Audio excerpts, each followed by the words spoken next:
अब हमारा present tense भी कंप्लीट चुका है, पास्ट भी। अब हम आ चुके हैं फ्यूचर टेंस की पहचान पर। और बच्चे को फ्यूचर टेंस सिखाना है। बच्चे को बताएं बेटा हर वो फिक्रा जिसके लास्ट पर गा गेगी वर्ड आ गया, आपने परेशान नहीं होना, वो फ्यूचर टेंस ही, क्योंकि लास्ट वर्ड पहले काउंट करता है फिर सेकंड लास्ट। अगर लास्ट वर्ड गा गेगी है वो जमाना फ्यूचर है, फिर देख रहे हैं फ्यूचर की कौन सी हालत है, इंडेफिनिट है, कंटिन्यूस है, परफेक्ट कंटिन्यूस है। तो बेटा इसके लिए ये है कि अब एंड पर गा गेगी आ जाए और उससे पहले रहा रही आ जाए, कंटिन्यूस है, रहा रही वाले वक्त आ जाए, परफेक्ट कंटिन्यूस टेंस है।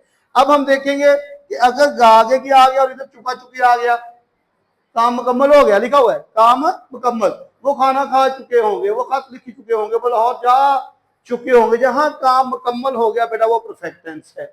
यहां रहा रही आ गया वो कंटिन्यूस टेंस है। लेकिन जहां ये दोनों नहीं आते, काम मुकम्मल हुआ ही नहीं, जैसे ये इसकी कोई अलामत नहीं है, जैसे मैंने कहा था ये प्रेजेंट टेंस में बताया था ये दोनों होंगे इंडेफिनिट, दोनों ही होंगे तो परफेक्ट होगा। यहाँ ये दोनों नहीं होंगे वो इंडेफिनिट होगा। अब यहाँ ये दोनों नहीं आएंगे वो आपका इंडेफिनिट है, क्योंकि इसमें काम ही नहीं मुकम्मल होना। जैसे वो लाहौर जाएगा, वो खत लिखेगा, वो अगले साल खत लिखेगा, बेटा अब यहाँ उसमें काम अभी नहीं किया, वो काम करेगा, अभी वो सोच रहा है, वो खत लिखेगा, वो स्कूल जाएगा। तो बेटा हर वो फिक्रा जिसमें काम ना मुकम्मल है वो फ्यूचर इंडेफिनिट है।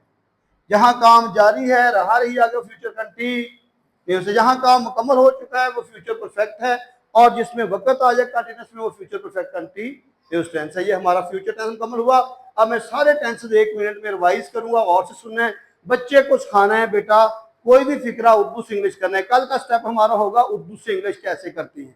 आज हमारे 2 स्टेप मुकम्मल हो चुके हैं, लास्ट वर्ड और सेकंड लास्ट वर्ड। आज हमने पहले की है टेंस की पहचान। टेंस की पहचान में मैंने क्या करवाया कि आपने पहले लिख फिक्रे का आखिरी वर्ड देखना है। टेंस कितने होते हैं? 3, प्रेजेंट, पास्ट, फ्यूचर। अगर आप आखिर पर हैं या हूं पाते हैं फिक्रे के तो प्रेजेंट है, था तिथि आएगा वो पास्ट है, गा की क्या फ्यूचर को गलत नहीं बोलना।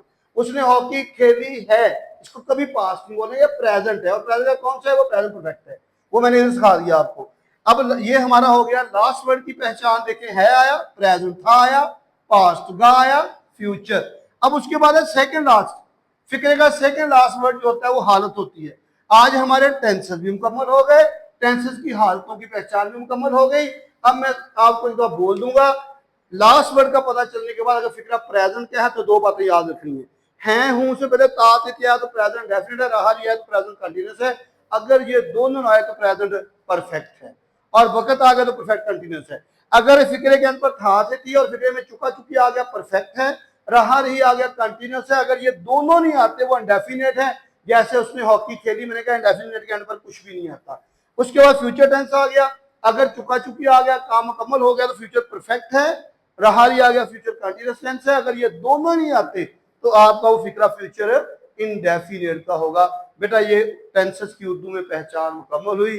कल इंशाल्लाह हमारा स्टेप 3 होगा कि हम अब उर्दू की पहचान के बाद फिक्रे को ट्रांसलेट इनटू इंग्लिश कैसे करेंगे। बहुत इजी है इंशाल्लाह, वो आप फौरन कर लेंगे जब मैं आपको बताऊंगा। ओके।